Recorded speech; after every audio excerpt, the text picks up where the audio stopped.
ഇപ്പം നമ്മൾ ചെയ്യാൻ പോകുന്നത് വെച്ചാൽ ഒരു കൈ ചെയിൻ ആണ് ചെയ്യാൻ പോകുന്നത്. വളരെ സിമ്പിളായ കൈ ചെയിനാണ്. അതിന് നമ്മൾ ഇലാസ്റ്റിക്കിൻ്റെ ത്രെഡ് എടുത്തിട്ടുണ്ട്, ഒരു സിസേഴ്സ് എടുത്തിട്ടുണ്ട്, പിന്നെ കുറച്ച് വെൽവെറ്റിൻ്റെ ബീഡ്സാണ് നമ്മൾ എടുത്തിരിക്കുന്നത്. റെഡും ഉണ്ട്, ഗ്രീനും ഉണ്ട്. നമുക്ക് ചെയ്ത് നോക്കാം. ഞാൻ ആദ്യമേ തന്നെ ഇവിടുന്ന് കുറച്ച് ഇലാസ്റ്റിക് ത്രെഡ് മുറിച്ച് വെച്ചിട്ടുണ്ടായിരുന്നു. അത് വെച്ച് നമുക്ക് ചെയ്ത് നോക്കാം.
എന്നിട്ട് നമ്മളിതൊന്ന് ടൈറ്റായിട്ട് കിട്ടിയാൽ മതി.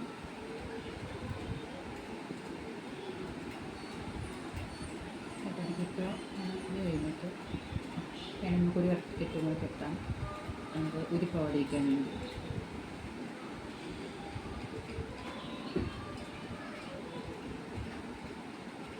ശേഷം നമ്മൾ സിസേഴ്സ് ഉപയോഗിച്ച് ബാക്കി വരുന്ന ഭാഗം കട്ട് ചെയ്യുക.